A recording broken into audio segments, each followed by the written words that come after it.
I'm Jamz Supernova, and this is Between the Lines, a podcast all about song lyrics and the real life experiences behind the words.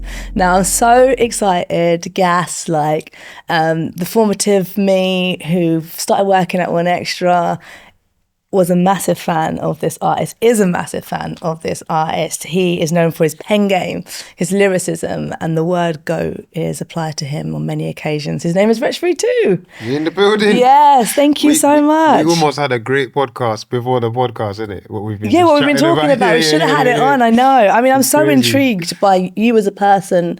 And I know sometimes I sit outside of maybe the realms of rap, hip-hop, grime within, the black music sphere.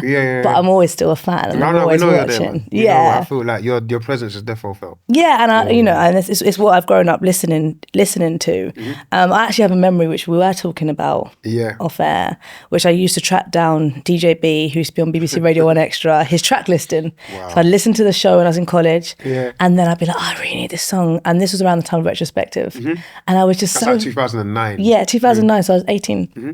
I really, really need this. I need this song in my life. I think it was All That I Need.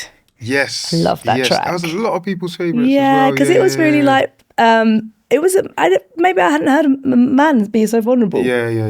So that was a favourite. I remember seeing you at Coco. Mm-hmm. So that would have been when I was 21. Mm-hmm. I remember working at One Extra, and when you got into the charts, the first chart success that you had, I think it was Don't Go. Even before that, maybe Tractor. I probably could dig out a text message from a friend that used to work at Levels, which was the label at the time, that was like, we have to everyone go on iTunes, 79p, buy Tractor, we got to get this in the top 5. We had the street team, boy, everyone and their friend, boy. It's crazy times, isn't it?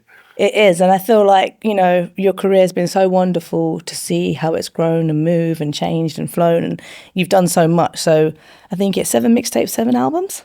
My concept of time is so weird. It's like part of me is still in school and a part of me is 80 years old. So it's like, and everything is just in between. Yeah. But 7 mixtapes sounds about right, because there's a few collaborative ones as well.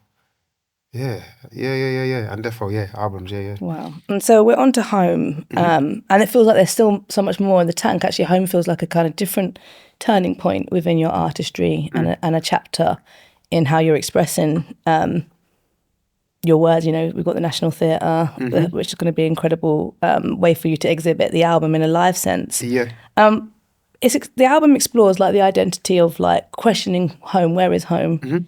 Where do we feel home? Is home a place? Is it a space? Is it a country? Is it community? And the Black British identity, which really feels, really pertinent right now with everything that's happening in this country and other countries, but specifically here with the notion of the far right rising. Mm-hmm. When did this question for you arise of what is home? I think, some things have subconsciously been at the back of your mind. And then it takes something to spark it, to bring it to the front. And I think what brought it to the front was the Windrush scandal. Mm.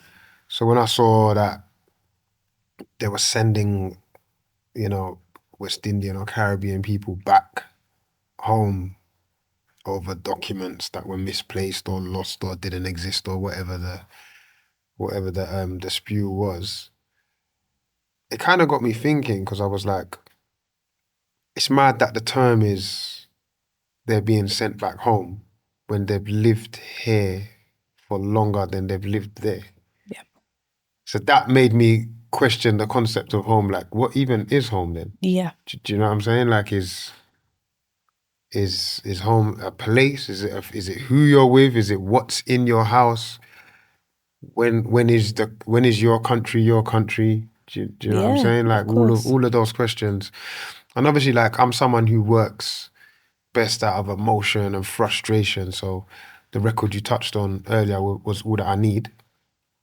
That was made out of emotion and frustration.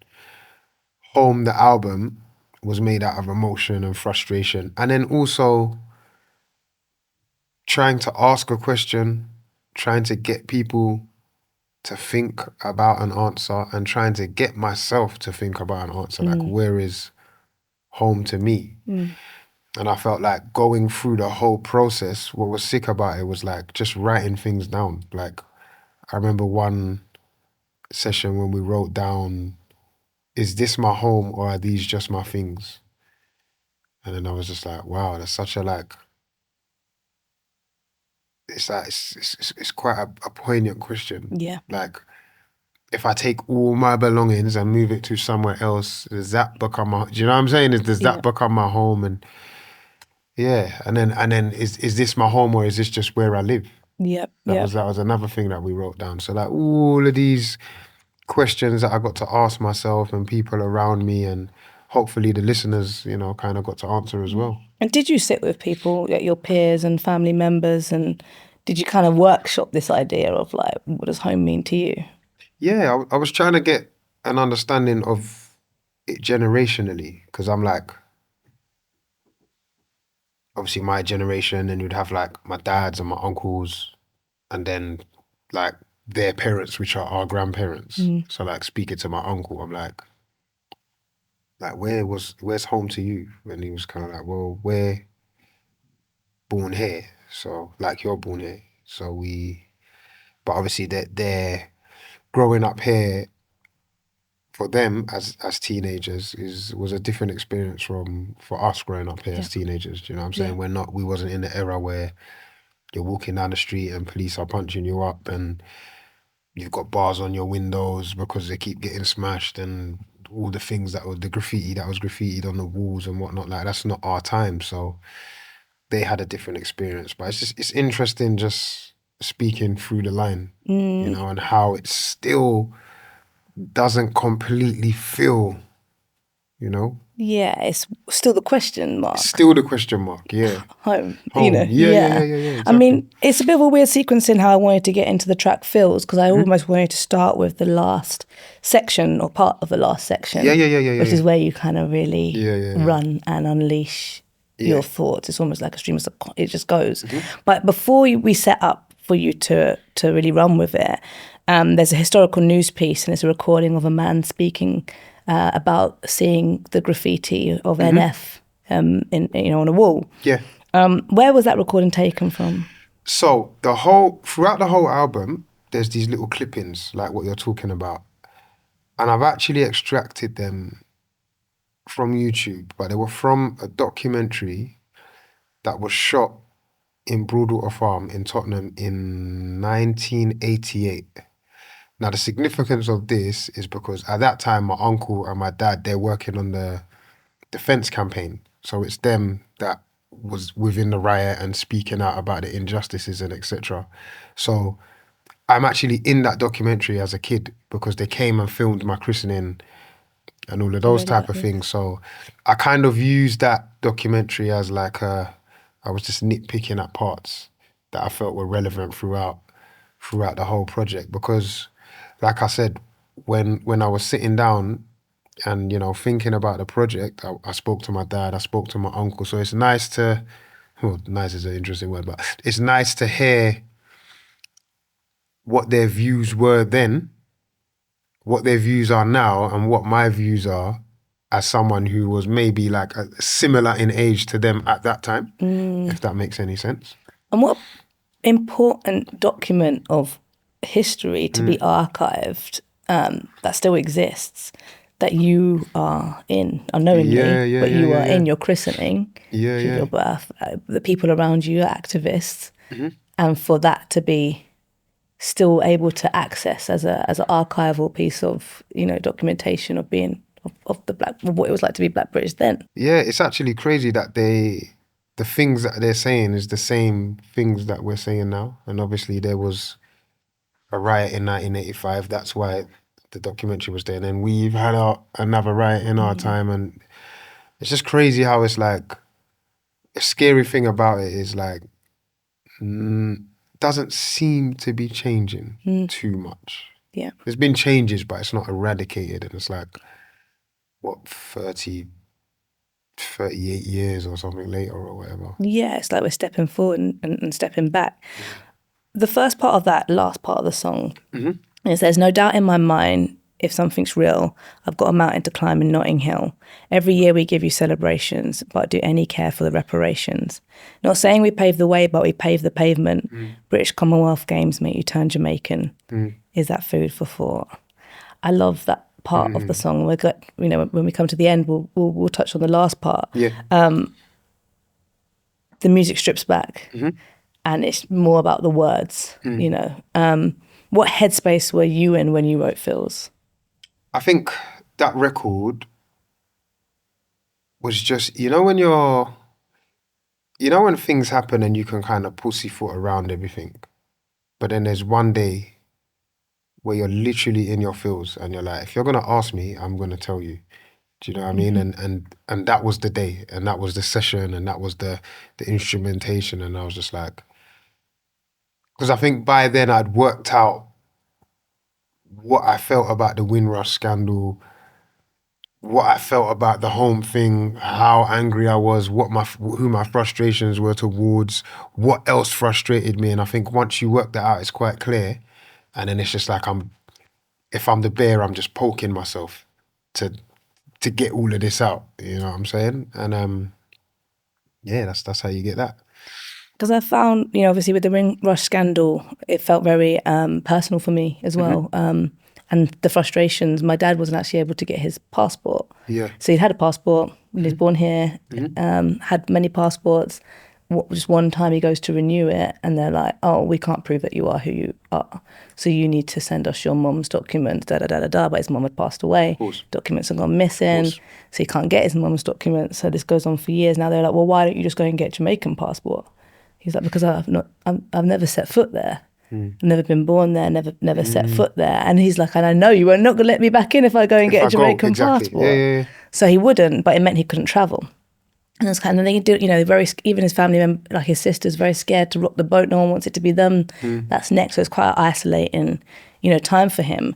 And eventually he had to speak to his dad, who he hadn't tracked down, and speak to his dad, who he hadn't spoken to in decades, to get some documents from him to at least to, you know, to do it. And it kind of all escalated around the same time as the scandal come into light. And then within weeks he had a passport. But that was for 4 years he didn't have a passport. But then if you don't track down, if he's unable to track down his dad, then what? Yeah, and he lived, you know, he born here, lived here, you know, birth certificate, paid taxes. It's all there. But to be questioned on that and to be told, well, go and get a different passport. You know, it feels like, well, everything I've lived for and I've worked for here, you can take. So are you going to come from my house next? Like what is, nothing feels real, it's like quicksand. Yeah. You know? And then the term will be, you sent back home.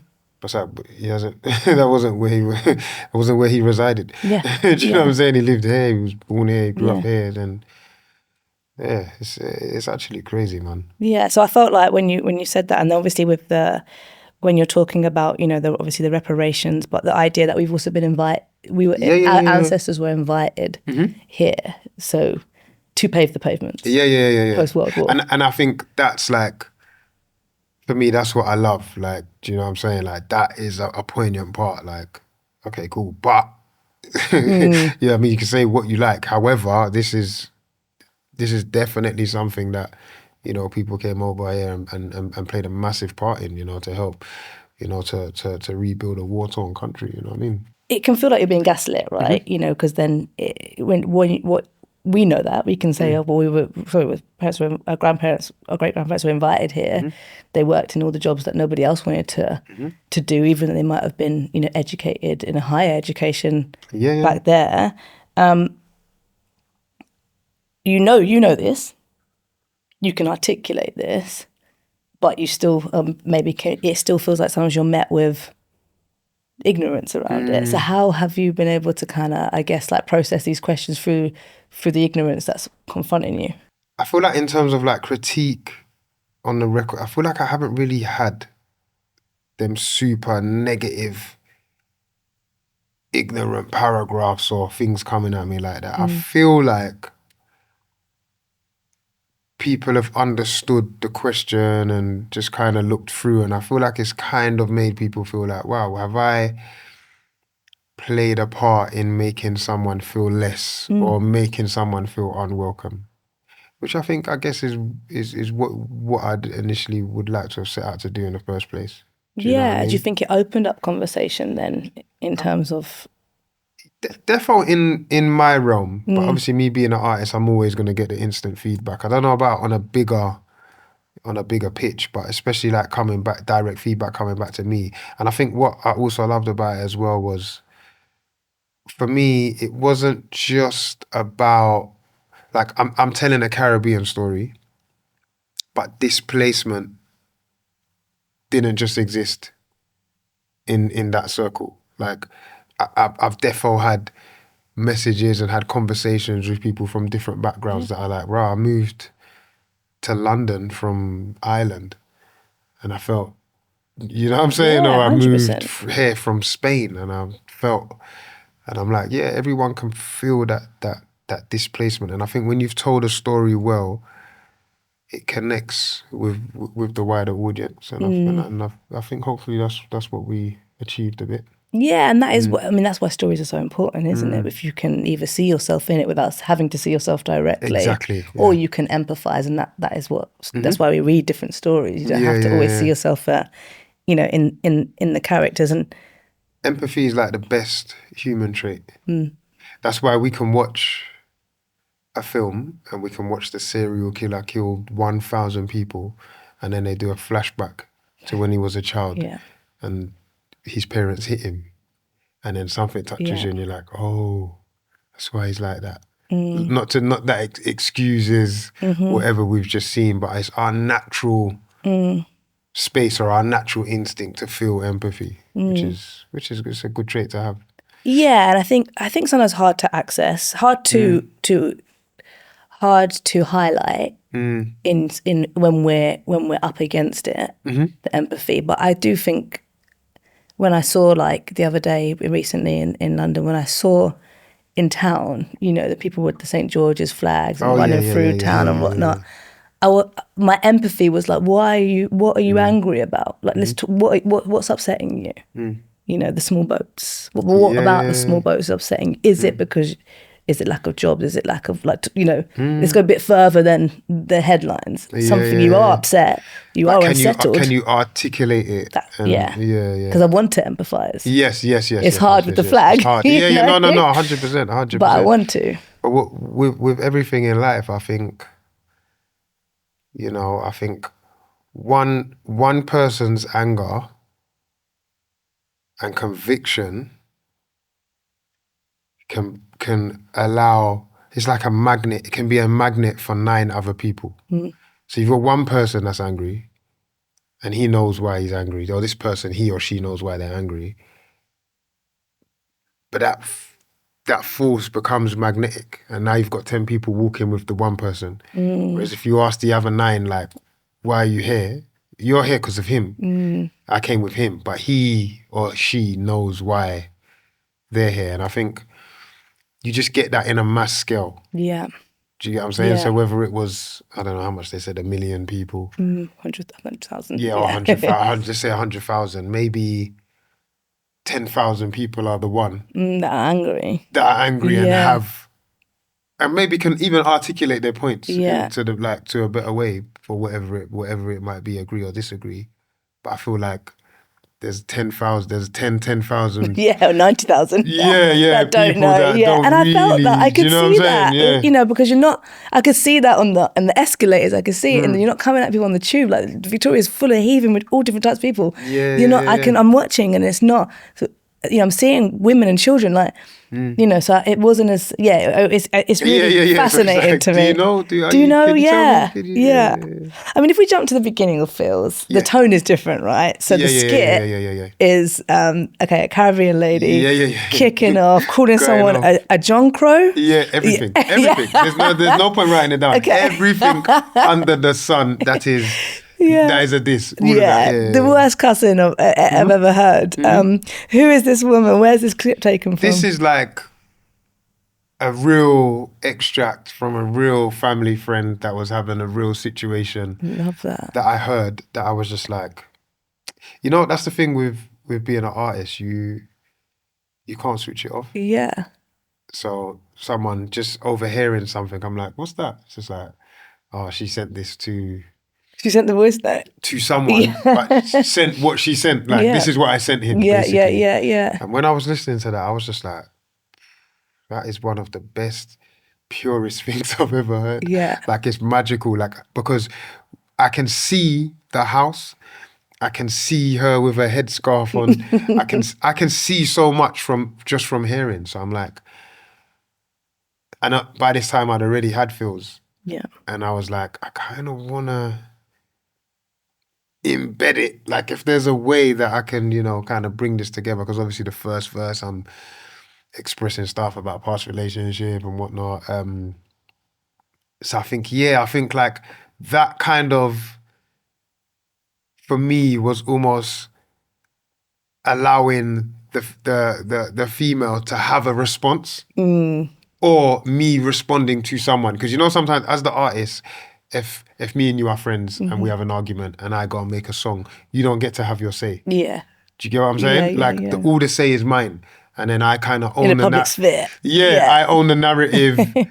No one knows what you done, whether you was right or wrong, whether I was right or wrong. And sometimes you're telling a relationship story, and as the artist, the other person doesn't get to get off. Yeah. So I'm like, when I heard that, I was like, do you know what? It feels fair. Like, let it start with that. So someone's had a say, even though it's not you, but someone's had a say, and then I've responded to that. So we're both in our feels anyway. Yeah, it's like an imaginary cussing. Yeah. How you imagine an argument would go down. Then you get into the first verse. Feel like I should battle for custody of my youths. They won't see your view when they're stuck with me in the room. Yeah. All this passa is funny. You've been amused. Laughing all the way to the bank because I pay my dues. Yeah. I kind of actually took it a little bit of hip hop bravado. Okay, yeah. Initially, I thought maybe it's like, like when people call people like their sons. Oh, yeah. That's kind of how I initially took it. Yeah. And then this idea of like, I pay my dues as an artist. As an artist, yeah. No, that, and once again, that's like, that's a 1 second thought. Do you know what I'm saying? Like when people say like, oh, I made a split second decision, like, that's it. But the difference is with art, your split second decision lives forever. Do you know what I'm saying? So that's like a real emotion and a real feeling at that time. Yeah. Past that time, it's like, cool, that's overreacting. Like, calm down. Do you know what I'm saying? Keep your knickers on, mate. But at the time, the worst place to be when you feel that feeling is in the studio. Or the best time. Or the best time. You. Or the best time, exactly. Yeah, because the mic's on. And the mic is always ready to listen. Yeah. And then you let that out. And then it's like, obviously you have to live with, knowing you don't even actually, by the time the album comes out, I don't even feel like that anymore. Yeah. Do you know what I'm saying? But it was a real thing. So it's like, I want to display raw, real emotions. So it has to live. Yeah. So could the day then dictate what goes on the mic? So let's say a phone call or an argument and you know as well, so we're in actually a great place to actually speak about this because it's about lyrics. But when I first realised that was a thing, there's a record that Jay-Z's got called Can't Be Life, and it features a rapper called Scarface. And Scarface is like... early Jay-Z, isn't it? Yes, early. And Scarface was like, as I walked into the studio to do this with Jig, I got a phone call from one of my... He said my homeboy Reese, he just lost one of his kids. And when I heard that, I just broke into tears. And he starts talking about the family dynamic. And he's like, we love your kids like they was ours. And then he was like, basically when he got the call, he said he called home and he told his wife the bad news. Now they're both depressed, counting their blessings because Brad's too. And I was like... I was so taken back because I was like, every time I was in the studio rapping, at that point, I was either rapping about what I was going to do or something I'd done. So it was always yesterday or tomorrow. Yeah. But it was never present tense, like literally right now. Like I'm rapping it right now, but I'm talking about, when my money's up, I'm gonna buy a house, or when she said that to me, it made me feel like this. And that was the first verse that made me realize that you can rap in real time. Like something can affect you literally on the way here or as you got out the car into the studio, and you can write about that. And that, I never looked back once I realized that. Yeah, it was such a great like lesson to learn as a writer. Yeah. I mean, but then how do you decide then what sees the light of day if you was to come back to it? Or are there some things that are even further than this, you know, deeper? Yeah. That's the beauty of looking at the project holistically. Because like in certain films, we could all go on YouTube now and think of a film that I think is amazing, The Dark Knight. There'd probably be about 7 scenes on YouTube that are like, what they call them, outtakes, that didn't make the film. But we'd watch it Yeah. and think, oh, why didn't you put that in? Yeah. Why didn't you put that in? Why didn't you put that in? But the director knows I'm building up the Joker to this.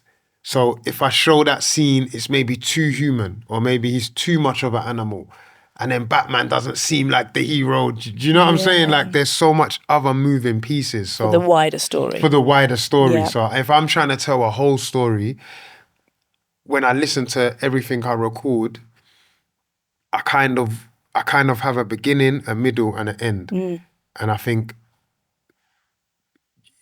if I hear things and I'm like, that's a wicked lyric, but it has no reason to remain, then we'll change it. I think that's a ego-less thing to do, though. Yeah, Have you so always hard been to- able to do that?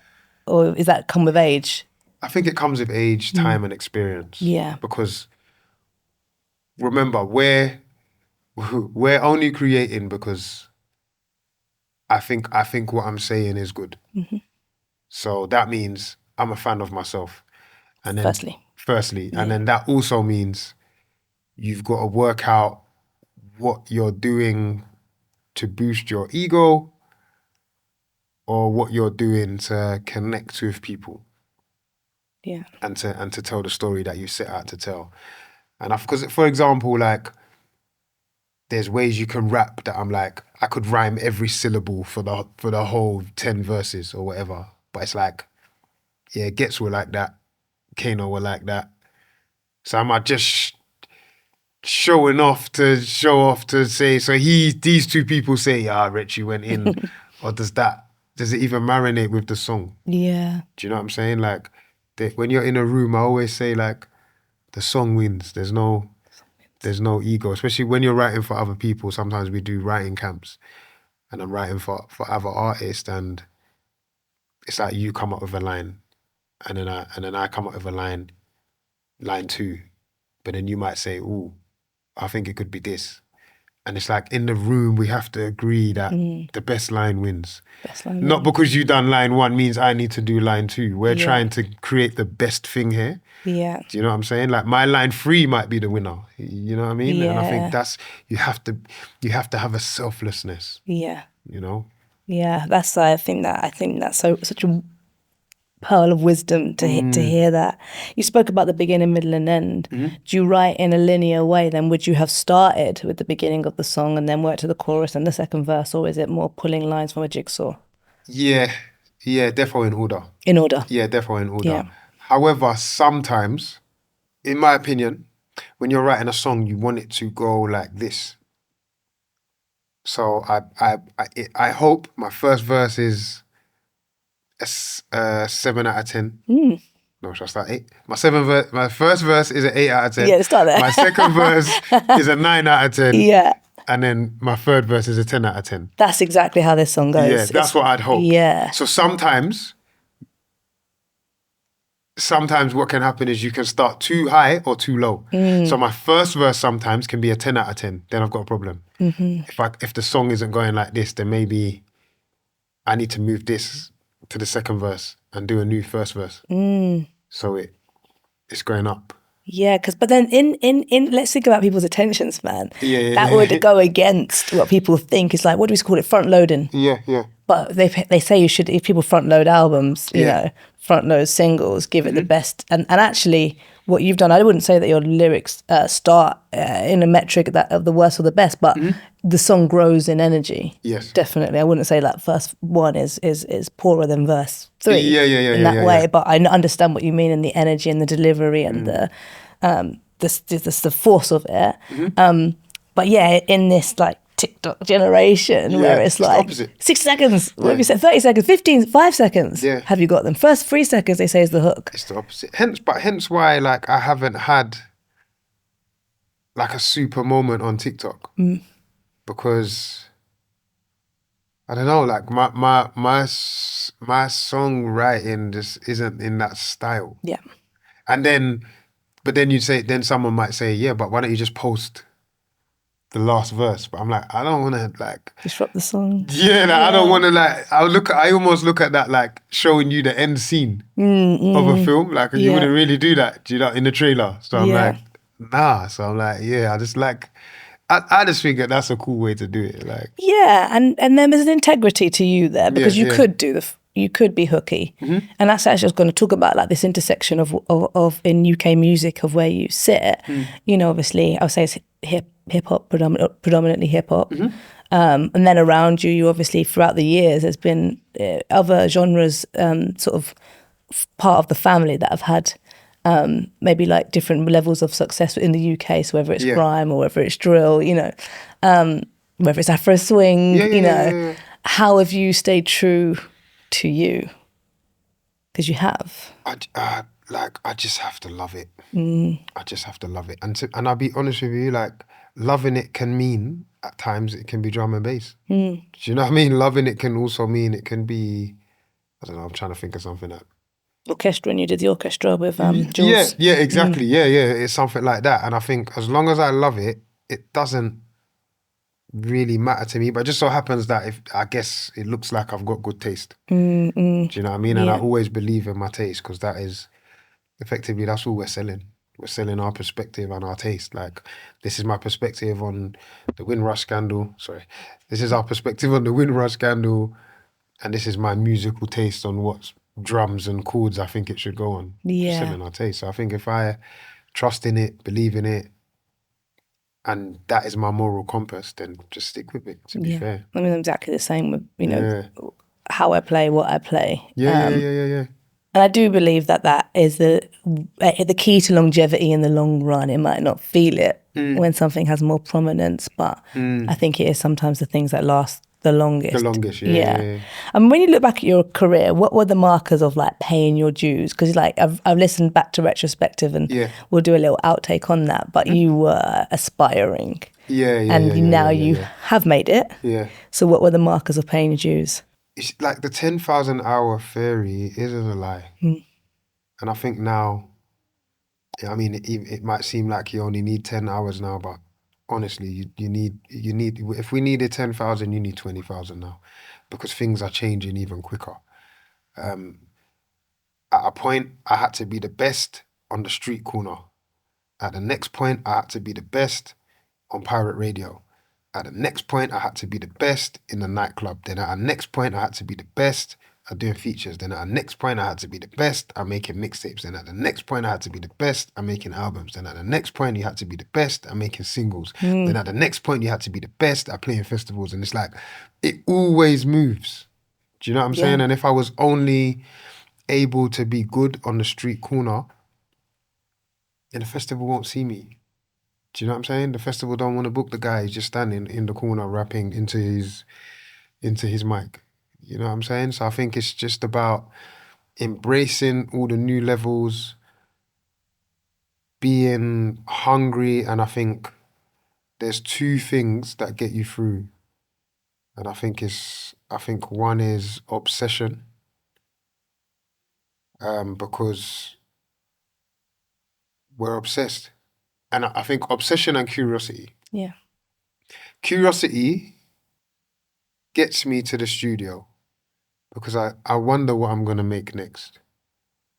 And obsession keeps me in the studio because I'm already here now, because the curiosity brought me here. And I think having those two things it makes all the madness make sense.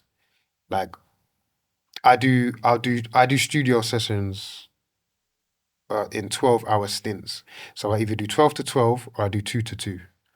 And when I tell people that, they say, how the hell do you do that? Like, ain't that mad for you? And I'm like, when I'm in there, it doesn't even feel like enough time. I feel like I need 12 hours more each time. So I'm like, this is how I know I'm obsessed with this thing because I don't want to leave. Yeah. And then curiosity brings me back tomorrow, and I'm just on a loop. And you do that every day? I'm just on a loop. Not every day. Four, 5 times a week. I mean, like a working job. Yeah, a job like with extra job. overtime. Yeah, exactly. Yeah. But it genuinely, like I can't believe that I get to go there to do that for that long. And do you know what I'm saying? And go home, and there's a door that opens, and there's a fridge that has food in, and then when I press the light, it switches on. Like, I cannot believe to this day that you pay me to rap.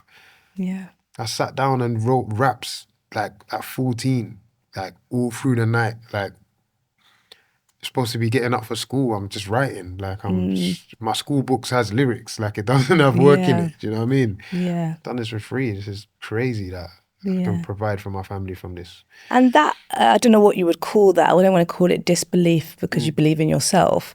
But I also think would be a third element, is like the wonder, or I can't believe I get, the gratitude that you get to do it. Maybe that's what I think is also important for the key to longevity, to be at the obsession, the curiosity, like speaking my language. And I think the gratitude that you get to do it. Adds to it. I always remember, sometimes you can get in your head, and obviously the politics and things and everything just doesn't always feel like it's on a trajectory up.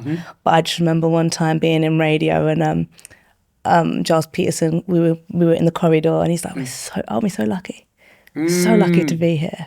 So lucky we get to do this. And I was like, kind of caught me off guard because I hadn't been fit in that headspace. Yeah. It's like, we're fucking lucky to go on radio on a weekend and play what we want. What you want as well, like your taste. Like, come on. Insane. And then at the end of the month, something ends up paycheck in your bank account. But this, I do this for free. Like, I do this for free as well. Like, you have to come back to that. You have to.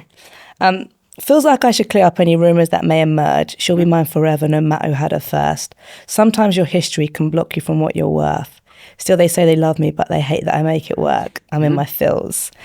So we're not a gossip podcast, so we're not going to get into the details of that rumour or the rumours, whatever. But I am interested in the real life effects of people talking, or the internet talking about your life. I think, like, in this time, it's like a bit of a witch hunt. I feel like now people will sit through a 4-hour podcast to look at the 10 seconds where you said because that's cruelty to animals, and then I can use this clip and I can put it on, and then the blogs are gonna post it, and it's kind of just like we're here, innit? Do you know what I mean? And I feel like as the artist or whatever, you just gotta be thick-skinned, man. Thick-skinned, yeah. Do you know what I mean? You've gotta be thick-skinned. I think in this time, negativity is the currency, and everybody's attracted to money. So whether it's paying or it's you're paying attention, it's still paying. And I just think we're in a time where, I don't know, like, the negativity thrives. Like, for example, if they rob me for my jewelry, I feel like you can get every blog to post that for free. But if I open a jewelry shop, I have to pay all the blogs to post that I've opened the jewelry shop, and it's the same jewel, innit? So I just think that's just where we are. And I'm like, you just got to be thick-skinned, man. Like, do you take yourself out of it? Like it? I mean, do you look online, or do you try? I mean, I don't think. I feel like it's like unavoidable. I don't think you can avoid it. Like, I think if you've got the apps, unless someone else is running your apps for you, which.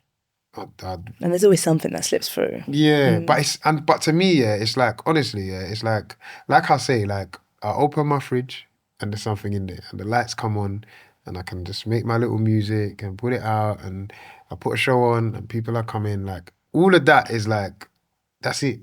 Still, I make it work. Yeah, do you know what I'm saying? That is literally it. Like, so you got to take everything else with a pinch of salt, because you're making a handful of sugar. Do you know what I mean? Definitely, and it's easy to narrow in on the pinch of salt and forget that the sugar's there. Because it's for some reason our brain selectively remembers negativity or negative comments or things more than the nice things. You do an outfit check, and you get 1,000 comments, and 995 comments say, I love your outfit. And 2 people say, oh my God, how are you wearing that colour jacket with those boots? And that's what you remember. Yeah. Do you know what I'm saying? But it's like, we've got to, there's what happened to the 995, the good still outweighing the, Yeah. you know what I mean? And I think that's where our focus has got to lie. Mm. Like, you can't, I just feel that as well, like, we know too much information. Like, we know too many people's thoughts. Like, it will be like walking through Westfield. Yeah, hearing everybody. Yeah, on December the 24th, and being able, and everyone having what they think about you above their head in a bubble that you could read. It's like, Yeah. it's too much. I don't need to know what you think about my hair or my jacket or my song Yeah. or my family or my color or I don't need to know. Do you know what I'm saying? And it's like, now we know. So I think it will become problematic for people because it's too much information. Definitely. I mean, I always remember actually when I joined Six Music, I never had dealt with so much interaction because we didn't get it like that on One Extra per se on the shows that I did, but on Six it's like, brr, you can say something, it's like, brr. First it's exciting, but then it's like actually, I'm doing a radio show. I didn't need to know what everybody thinks about the show. Yeah. Because you're going to see the one bad thing, and it's like, unless it's something that makes sense for me to read out, I don't need to know. Yeah. Yeah, it's nice to know, but I don't need to know because, Yeah. I need to know it all then. And that's not helpful either. So it's kind of like, and it's that idea of not like buying into the hype because it's like people can love you and then they can hate you. Yeah. But you have to remain yourself. And I always say that. I always have a theory. I'm like, people say like, how do you deal with like when an artist, like when you become big and then overnight and then the next day nobody cares? I'm just like, when you come into the game, they're going to treat you like Jermaine Jackson. When you have a hit, they're going to treat you like Michael Jackson. When that hit is no longer a hit, they go back to treating you like Jermaine Jackson. But the trick is to know that you're a Jackson both times. Do you get what I'm saying? Like, it doesn't mean when your song is number 1, so much different things have to align for that beautiful moment to be 1 of 52 for a year. Do you know what I mean? Like, so much things align for that. So you can't allow that to be everything, because you're still you, even if your song is at number 100. It's still the same artist. Yeah. Like, every song Michael Jackson put out didn't go to number 1. Yeah. We don't think about that. We don't think about that. We don't even know what chart. We don't, who knows? It doesn't matter. You made Thriller, bro. That's it. Like, you are Thriller. Like, you are bad. You are Thriller. You are Michael Jackson. You are off the wall. Yeah. You are Michael Jackson, bro. Doesn't matter. Doesn't matter where the other ones went. You know what I mean? And I think that's the trick for the artist, just to feel like Michael Jackson both times. I like the line, sometimes your history can block you from what you're worth. Because if we was to, I don't know, like everybody therapizes themselves kind of, these days. And I'm trying to kind of figure out the meaning in it. Sometimes your history can block you from what you're worth. What did you mean by it? I say that to say, like, like growing up in a negative environment or going to prison, for example. Like, it's often that you hear prisoners come out, I'm unable to find work, I'm unable to find this, I'm unable to move forward with my life. I'm like, it's the Tookie Williams story. That was the guy, the founder of the Crips, who he started the Crips in America, or was part of the starting of the Crips. He ended up life sentence, and I believe like Nobel Prizes for his books and stuff like that, and started doing reform and done a 360, do you know what I'm saying? Turned his life completely around. And then I think it was Arnold Schwarzenegger who was like the governor or whatever of the place at the time, the area at the time, can't remember the state. And it was up to Arnold Schwarzenegger to grant him clemency. So that would mean he was up for the death penalty, but he could have said like, not to come out of prison, but to not have to have that, yeah. Yeah, do you know what I'm saying? Let him remain and finish his time. And it's like, he didn't allow it to happen. Wow. So it's like the whole thing of, I was Tookie Williams initially, and now I've become a new thing that is now more inspirational than that thing.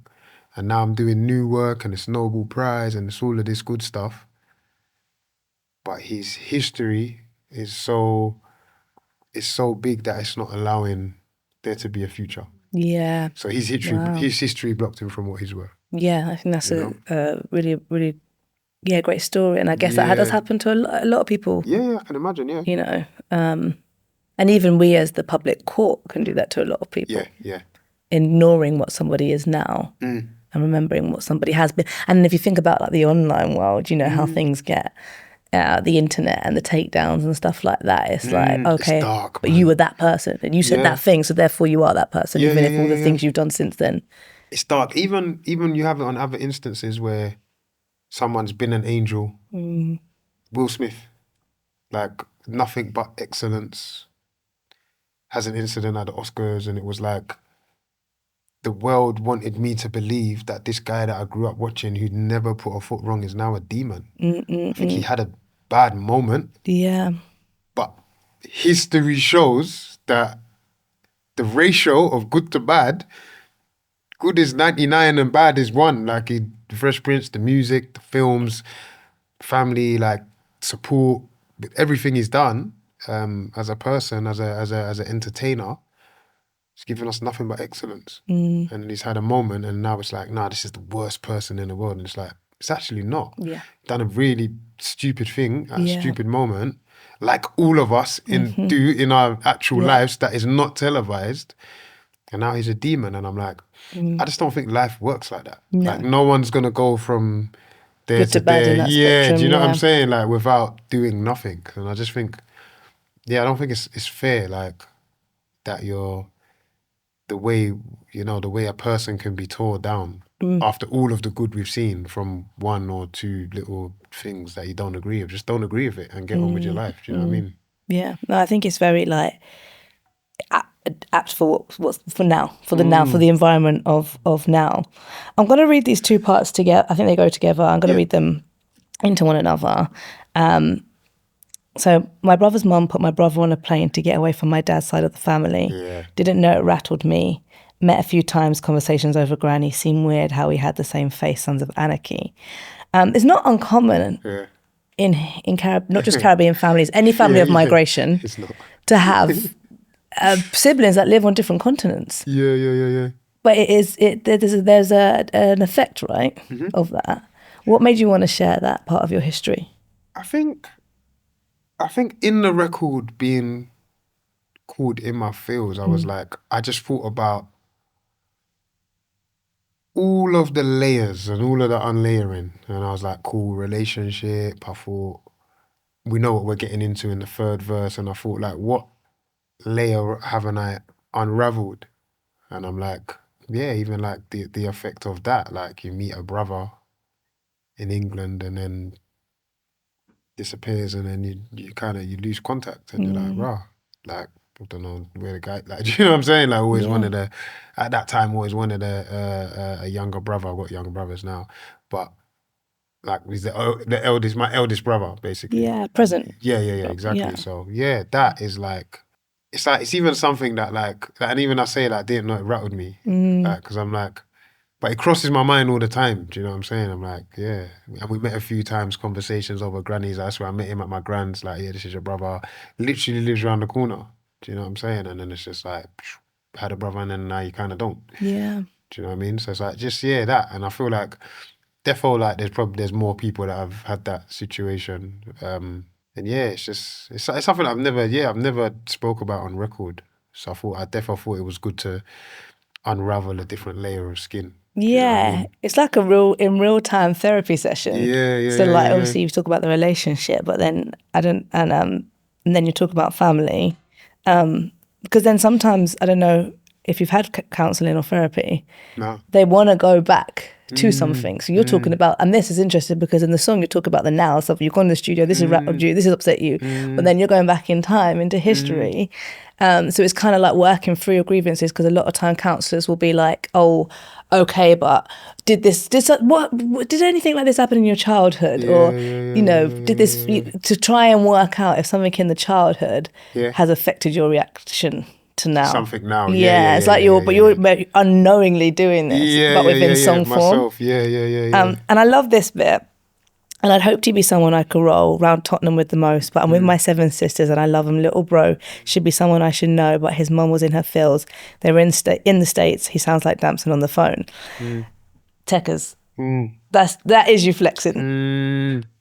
There's literally so much things. What's happening? Literally, from here, but an American accent now and then. Yep. Like, it's just Talk so to much. me, like double entendre. Yeah. Someone I should know, like, someone I could roll with my 7 sisters, and I love him, little bro.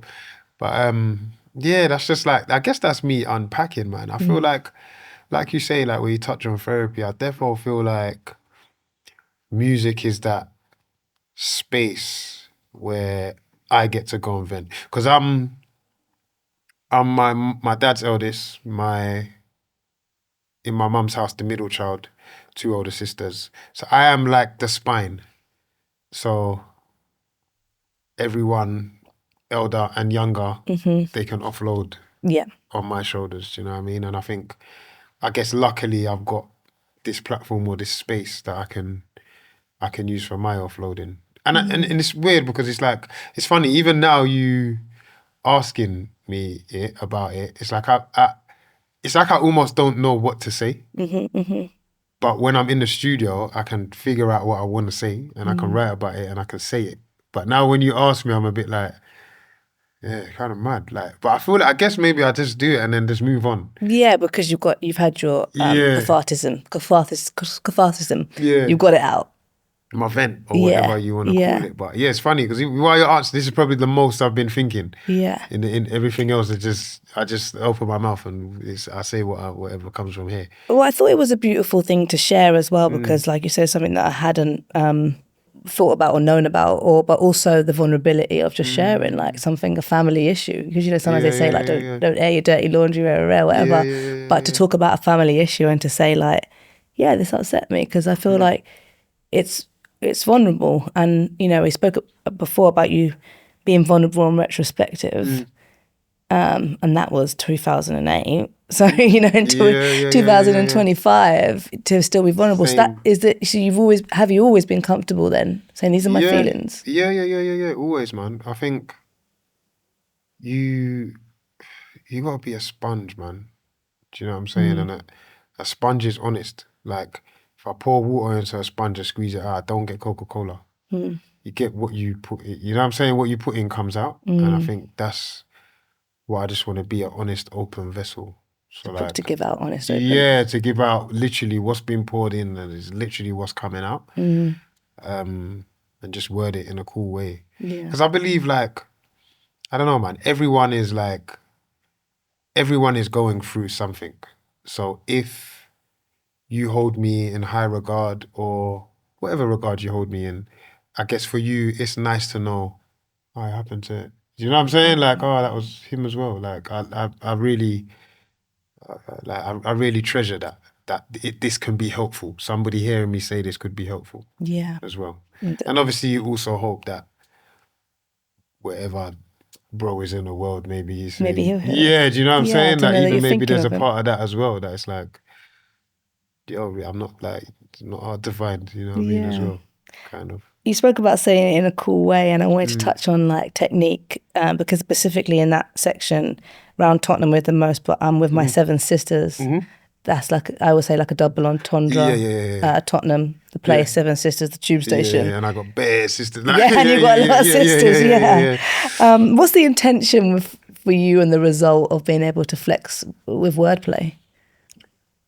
I always want it to be layered. Do you know what I'm saying? Like, I want you to hear it on the surface level, and I want you to be able to go upstairs and hear it on level 2 and sometimes level 3 and level 4. Because I think it adds to the experience. I feel like I always go back to film because I watch a lot of films and series and stuff. But I like when the odd few times when I watch something again and I'm like, didn't see that. Yeah. Or they trick you, like Sixth Sense, old school. Spoiler alert if you haven't seen it. But like, I see dead people and you're like, oh my God, the guy. Was he dead? He's dead. He was dead, yeah. You know when but so then now you got to watch it again. Yeah, to see it from a different lens. Like, no one spoke to him.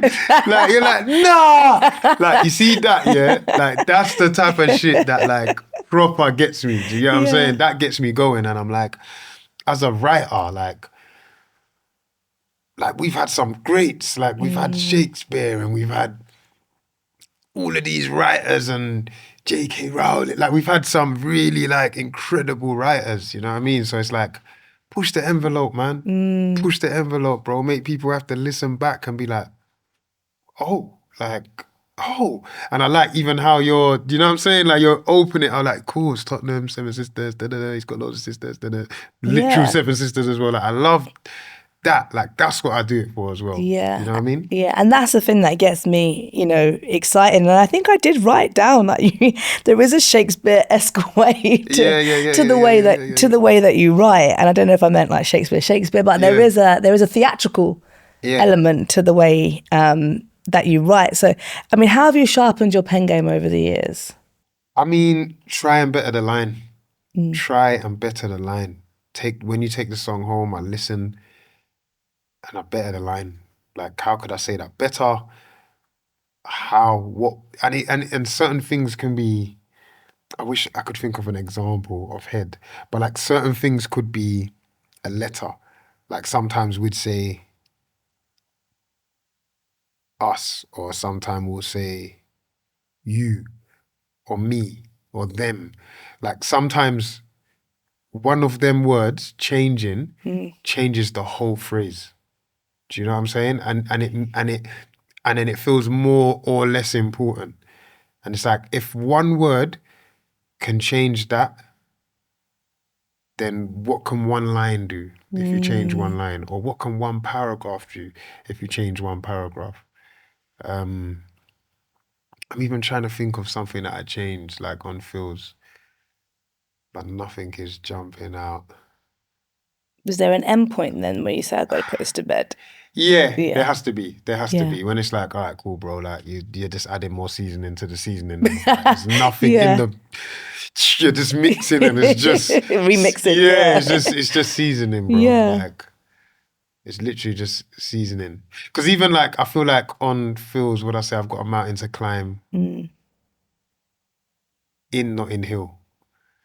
Whereas I feel like I almost went to say I've got a mountain to climb with Notting Hill.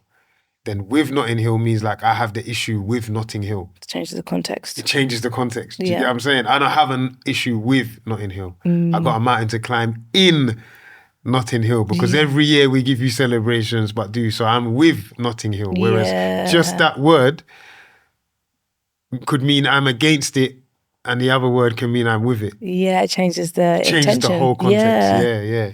It changes who I'm pointing at. Yeah, and I guess that's important. Yes, it is. 100%. 100%. Yeah, and I guess sometimes maybe then, if there's not the care and the delicacy with how you write, then that's how people get mistook. Like, was it like when you think someone's like directing something? Indirect. Indirect. Was that indirect at me? But maybe if it's one word had changed. One word had changed. It wouldn't be indirect. I even feel like, I shouldn't even highlight this, but I will. But in my colours performance, I said with instead of in. For Notting Hill, For Notting Hill, But the take, that I done, I felt was so good, I didn't want to change that part. So I was like, because everything else was perfect. And I was like, and I've done more takes to just see if I could better it. And I said it the right way. And I'm like, do you know the mad thing?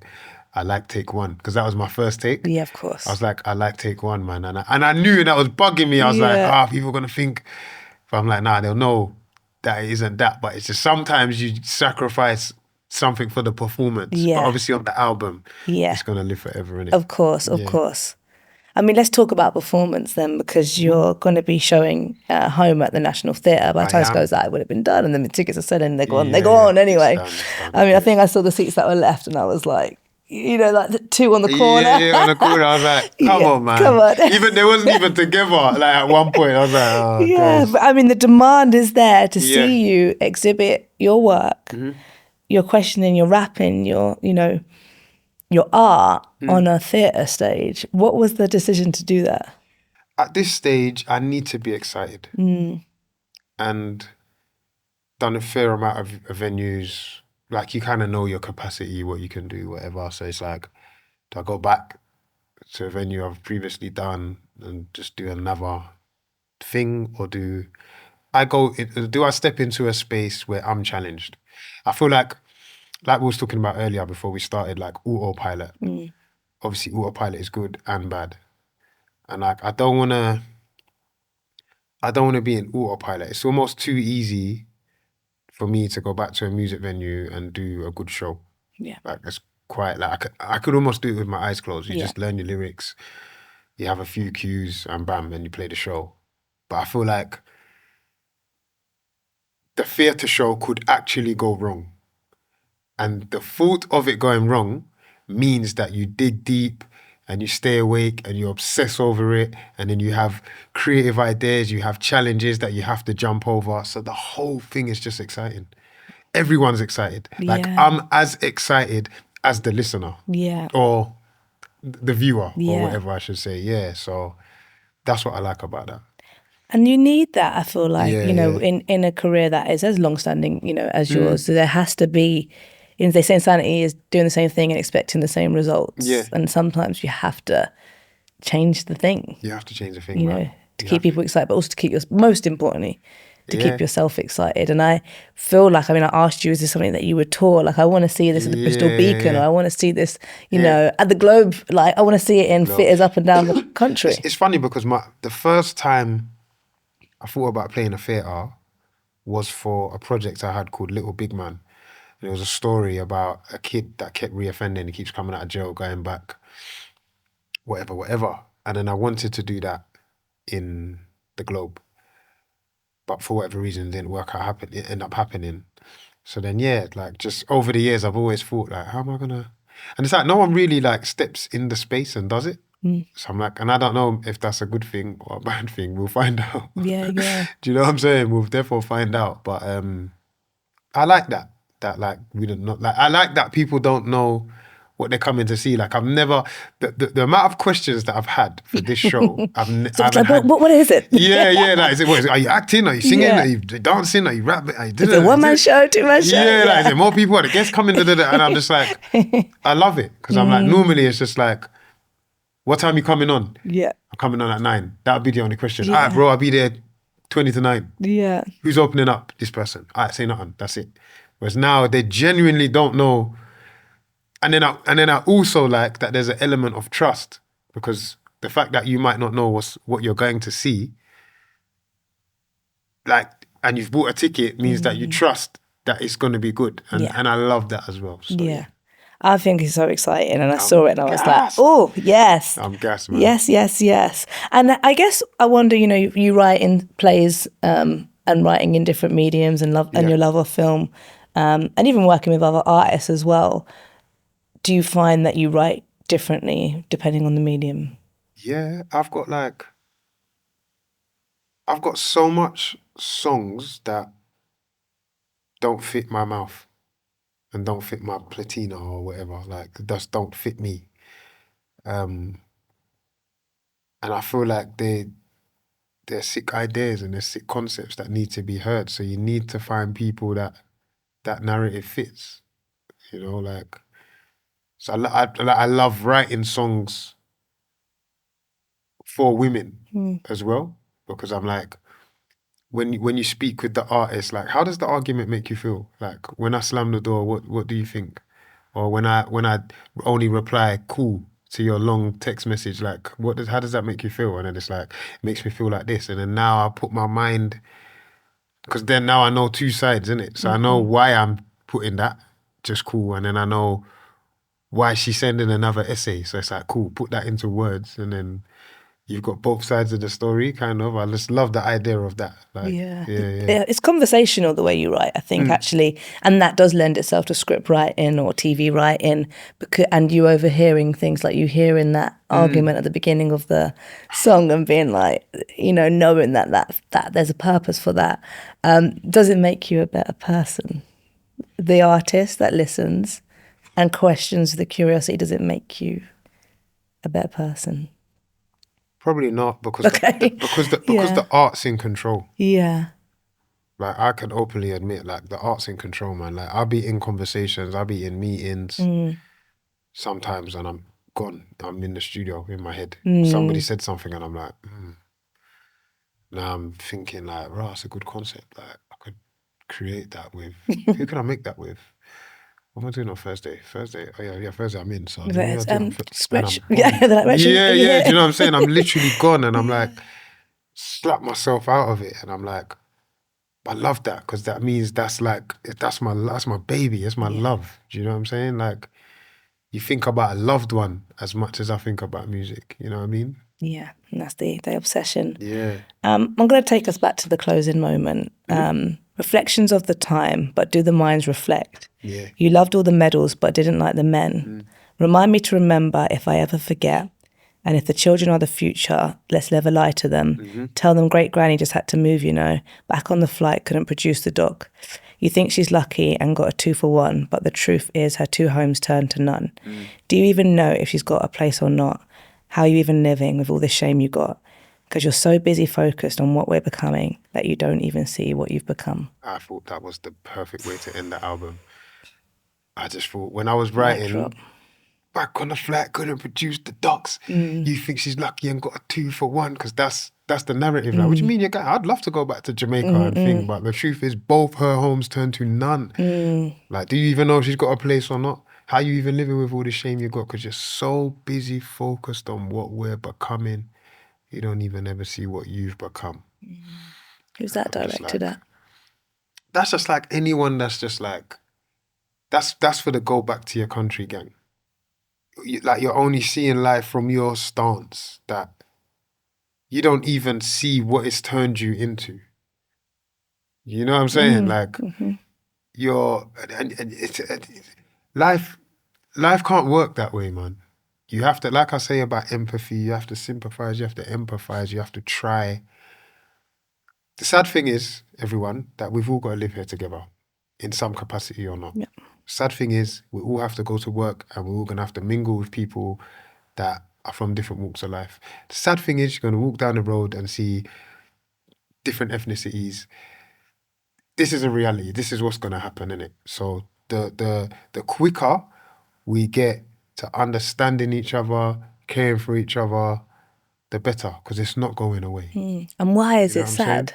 Yeah, and I say that like a just a buzzword, like the sad thing. Like get over it, kind of thing. Kind of thing. Yeah. Like, deal with it. Like, sad for you. Boo-hoo. Yeah, do you know what I'm saying? Like it's literally there's nothing we can do, bro. So just don't. And certain things that you consume, certain things that consume you, can like. It can hinder your own progress as a person. It can hinder your own. You turn your own red heart black.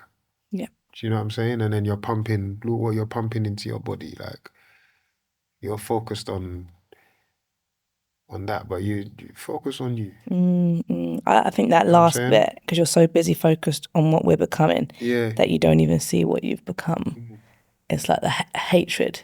You're so into what other people have or perceive to have that you don't realize what you have and what you're becoming in terms of like the person, the hatred, the vitriol. Too much, man. It's too much to like that. So much anger and frustration. It's too much, man. Like I can't even remember who I said it to the other day. I think I was in the office and someone said something about I hate that or I hate something, and I thought I can't remember what we was talking about, and I was just like, I don't think there's a person that I hate. It's like, and they're like, for real? Everyone was like, is it? I was like, it's like, bro, you know how much energy it takes to hate? I've got so much people that I need to love. Like, why would I take some of that energy to give to that person? Like, do you know what I'm saying? Like, I only ever look, but I'm such a optimist. Like, the cup is always half full, and you know what I mean? So I'm like, why am I draining the cup? To dislike when I can like? Do you know what I'm saying? Like, why am I spending time disliking your album when I can like her album? Like, I don't need so I'm just so not like that. So I don't understand, like, and they were just like, that's like a good way of thinking. I'm like, it takes energy, man. Yeah. Because so much people need my love, man. Yeah. Such a big family. Like, why would I waste? I love that. Yeah, I'm gonna waste that on them. And what's your idea of home today, having been through this questioning album process, you know, and where you're at, you know, today? Peace. Home is where you can sit in silence. 'Cause it's so noisy, man. We leave our house and it's so... Life is noisy, man. Life is, like I say, is autopilot and it's rushing and it's a race and it's get there and you're late and you're chasing and where am I gonna park? And it's peace. When you can just sit down and you don't have to speak. If you know that people that you're with they can be silent for 10 minutes and no one's gonna say, what's wrong? It's not awkward. Home. Yeah, it's not awkward. That's home. Like that's home. That's peace. That's where I'm at home. Yeah. And if, you know, one of your loved ones, or because I was going to say a few, but I think it'd be easier if one of your loved ones came and said, yeah, your dad or something, like so said to go home. Yeah. What would you say to them? I'd probably take them to the front door and be like, they must have meant here. This must be what they meant, because the doormat says welcome and you've got your keys to the house. So yeah. Thank you so much, Wretch, for you too. Thank you. We always ask That's so good, man. One line to leave the people with. Yeah. One line from the song, Feels. The Caribbean shop's not in the mood to talk. That's my line. Yeah, that's a bit. I love it. It's you need the comedy in there. Yeah. And it's true. Like no what you know, like with everything. Sorry, I know I yap on, but like with everything, it's like come the Caribbean shop's always moody. But I'm like, I try to paint it like, with everything going on, no wonder she's not in the mood to do. Do you know what I'm saying? No wonder, would you? Yeah, kind of thing. Yeah. So I like that little spin on it. Like, it makes it a bit funny. And perspective. Yeah, perspective. Yeah, exactly.